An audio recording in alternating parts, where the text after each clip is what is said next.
dels establiments emblemàtics de Figueres. La història d'aquesta merceria comença a l'any 1860, quan dues germanes de cognom Marquès la varen fundar, i d'aquí ve el nom de Casa Marqueses. Elles eren filles de Navata, i el 1860, no sabem exactament el per què, però a la ciutat de Figueres es van inaugurar bastants establiments. Suposem que en aquell moment hi devia haver-hi algunes ajudes, i això va fer possible que Figueres en aquell moment esclatés el comerç. A partir d'aquí, elles no van tenir cap mena, no van tenir fills, no van tenir successió, i ho va agafar en Joan Torrentó, que va continuar la merceria, i després el seu nebot, en Ramon Torrentó. Tot seguit, l'any 1954, els meus pares, en Josep i l'Antònia, en Josep Carreta i l'Antònia Vives, es varen fer càrrec de la botiga en què ells ja eren dependents des de feia molts anys.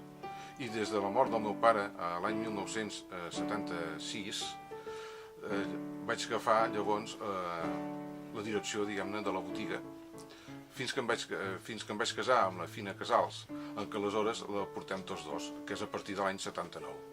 Antigament servíem molt en el professional, tant el sastre com la modista. A Figueres hi havia verdaders tallers de sastres i modisteries en què inclús donaven feina a més de 20 noies.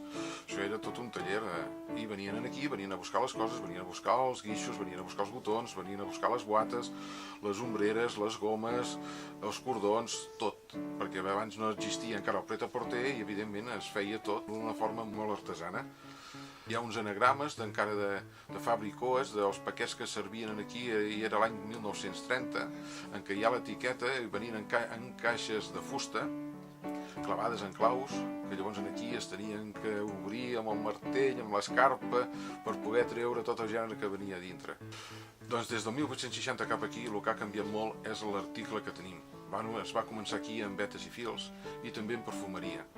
Després això es va anar canviant, es va deixar la perfumeria, va entrar al gènere de punt i ara ja molt més tard ha entrat també la cotilleria.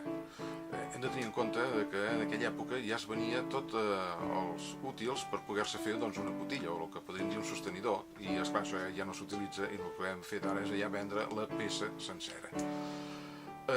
Encara guardem bastants estris d'aquella època, com una màquina de fer els cordons. Doncs fèiem els cordons d'hàbit, fèiem els cordons per cerimònia i també els cordons de sabata.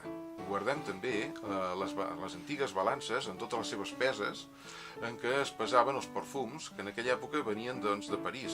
Es veu que aquí potser no n'hi havia suficients i els portaven directament de França. I això evidentment ha canviat molt i més que res últimament encara està canviant tot molt ràpid. Potser es diríem massa ràpid, que no dona temps a poder fer els canvis que un desitjaria.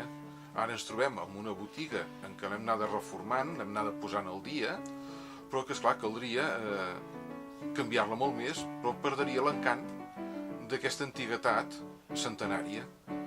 Però ens trobem que tots els articles que ens estan arribant avui dia ja no venen per estar encapçats, sinó per estar exposats. I no sabem com fer-ho, per no perdre aquesta antiguitat, de poder-ho presentar d'una forma molt més visible, que és tal com venen els productes avui dia. Ara estem preparant ja poder entrar, ja estem dintre les xarxes socials, però també volem fer, i estem fent ja la nostra pàgina web, per poder estendre'ns una mica més i, si la gent creu oportú, poder comprar a través d'ella.